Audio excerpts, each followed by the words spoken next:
নমস্কার বন্ধুরা, আমার নতুন ব্লগে তোমাদের সবাইকে স্বাগত।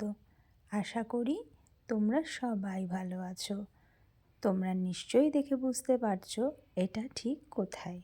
এটা হলো ইকো পার্ক। আমরা কিছুদিন আগে এইখানে ঘুরতে গেছিলাম। ঘুরতে গিয়ে চারিদিকটা ঘুরে নিয়ে বিকেলবেলার দিকে আমরা একটু লেকে ঘুরে নিলাম লঞ্চে করে। কেউ কেউ বোটিং করছিল, কেউ আবার আমাদের মতন লঞ্চেও চড়ছিল। এত সুন্দর লাগছিল জলের মধ্যে, খুব ভালো লাগছিল।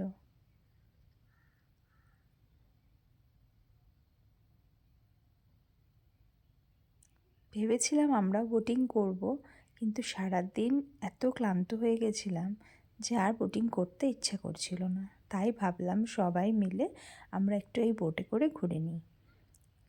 তাই জন্য আমরা ঘুরতে বেরিয়ে পড়লাম। এর চার্জ ছিল পার হেড 150 টাকা করে। তারপর আমরা চলে গেছিলাম রেইন ফরেস্টের ওখানে। ভীষণ সুন্দর লাগছিল, মনে হচ্ছে যেন এখানে আরও ভিজি, কিন্তু শীতকাল ছিল বলে সেভাবে ভিজতে পারিনি। তাও একটা রিলস করেছি, ভিডিও করেছি। ভীষণই ভালো লাগছিল আমার এখানে ভিজতে। তাই বরকে বলেছিলাম যে ঠিক আছে, একটা ভিডিও করে দাও, ওইটুকু টাইম আমি একটু ভিজে নিতে পারবো। দেখতেই পাচ্ছ আমি কত খুশি হচ্ছিলাম বৃষ্টিতে ভিজে। এত ভালো লাগছিল, মনে হচ্ছিল না এখানেই থেকে যাই। তো আমরা বাটারফ্লাই গার্ডেনে গেছিলাম, আরও চারিদিকে বিভিন্ন রকম ফুল দেখেছি। খুব মজা হয়েছিল সেই দিনকে।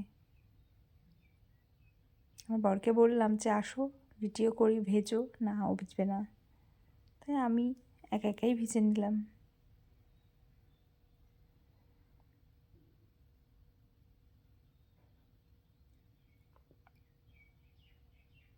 এই ইকো পার্ক এত একটা বড় জায়গা, মানে সারাদিন লেগে যায় ঘুরতে। তারপর 5 নম্বর গেটের এখানে আমরা কিছুক্ষণ বসেছিলাম। বসার পর একটু ভিডিও করছিলাম, ফটোশ্যুট করছিলাম। তারপর ধীরে ধীরে বাড়ির দিকে রওনা দেব বলে প্রস্তুতি নিচ্ছিলাম।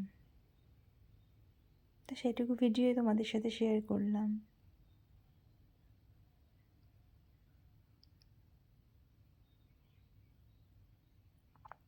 ওই যে পুচকু দৌড়ে দৌড়ে যাচ্ছে ভিডিও করবে বলে।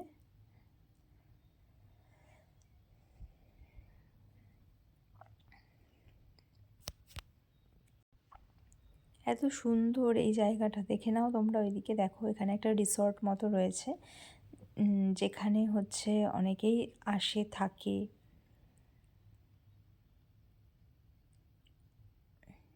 এত ভালো লাগছিল এই জায়গাটা। সবাই সবার মতো ব্যস্ত, সবাই প্রায় বসেই ছিল, কিন্তু ফটো তুলবে বলে কিছুক্ষণ পরে সবাই দাঁড়িয়ে পড়ে যে ছবি তুলবে বলে।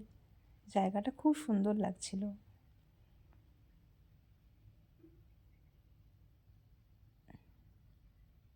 এটা একটা রেস্টুরেন্ট ছিল পাশে।